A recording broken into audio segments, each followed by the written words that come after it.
So a practical evidence-ready way to train your team is what we've put together. It's online, it's self-paced, it's mapped to the 4 SIL Practice Standards domains, and it's available immediately. People are rolling through this training and getting assessed right now. The course at a glance. So the format is online, it's self-paced, there's no scheduled date or live session to wait for. You can start immediately, enroll, and begin the same day. The coverage is, as discussed prior, 14 SIL-specific modules with an assessment per module. Certificate of completion issued per worker for the evidence. It's mapped to the 4 SIL Practice Standard domains, and it takes about 2.5 hours in total for the average person to complete in a worker's own time. The 14 modules, so mapped to the 4 SIL Practice Standard domains. You've got supported decision-making, SDM Foundation and SDM Refresher. You've got safeguarding, de-escalation techniques, trauma-informed practice, safeguarding in shared living, positive behaviour support intro, open disclosure and incident communication. You've got practice governance as a different module, person-centered active support, cultural safety, housemate matching and consultation, emergency planning and rehearsal, safe manual handling, mealtime management, and then you've got the tenancy and housing module, tenancy rights and SIL tenancy separation, participant rights in the home. So they're the 14 modules mapped to the 4 SIL Practice Standard domains. That's what you need to evidence your workers are trained and competent in. So you need to train it, you need to record it, and you need to keep the evidence. Every worker should complete the 14 SIL-specific modules online, self-paced, start immediately, work through their own time. Each worker then receives a certificate of completion after meeting the course requirements, issued through the platform per worker. So you jump into our platform, your worker does the 4 modules, the 14 different pieces of those 4 new practice standards, and they get a certificate of completion and a pass mark that you can keep in your files for audit references. And then you keep the evidence, as I said. So you hold the certificates and completion records in worker files to support supervision, your training register, and internal records. So certificates confirm online training completion.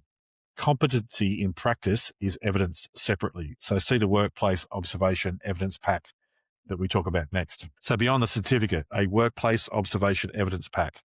Online completion records, knowledge-based training. Providers should separately assess and document whether workers can apply relevant practices in the workplace. So included in the pack on the left-hand side here, we've got provider guide plus observation pathway guide, workplace observation checklist, de-escalation, trauma-informed practice, active support, manual handling, mealtime management.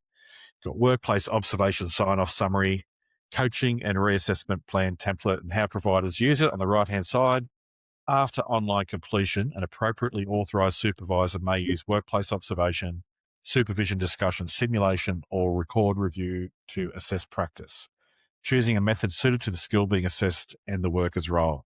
The signed outcome is filed alongside the certificate supporting training and competency evidence in the worker file. So it's live right now. Here's a couple of examples, a real lesson page from the live platform. This is module C03, lesson 9, safeguarding in shared living. We talk about mapping to the safeguarding standard, poor practice versus better practice tables, written for real SIL homes. It's an 18-minute lesson, and a worker can complete this between the shifts. Emergency planning, another example. We've got D04, lesson 2, individual evacuation plans under the practice governance standard. It covers what gets checked, individualized, current participant involved plans. It's plain language why this lesson matters, opens it on every lesson. We have a positive behaviour support example here, FO1, lesson 7, restrictive practices and worker obligations made practical, and examples, covers the restraints workers missed, like locked cupboards and withheld items. Authorization, behaviour support plans and reporting obligations. And we have a trauma-informed practice as an example, module CO2, lesson 9, documentation and reflective practice for trauma-informed support. Real shift note examples, poor wording versus audit-ready wording side by side as examples. It teaches workers to document the TIP approaches used, not just outcomes, which is fantastic.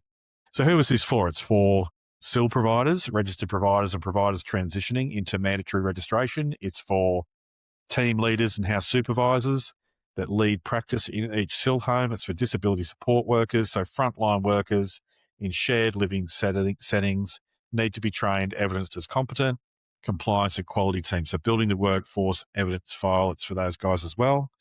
We've trained over 600 professionals in our time. It's built by active NDIS operators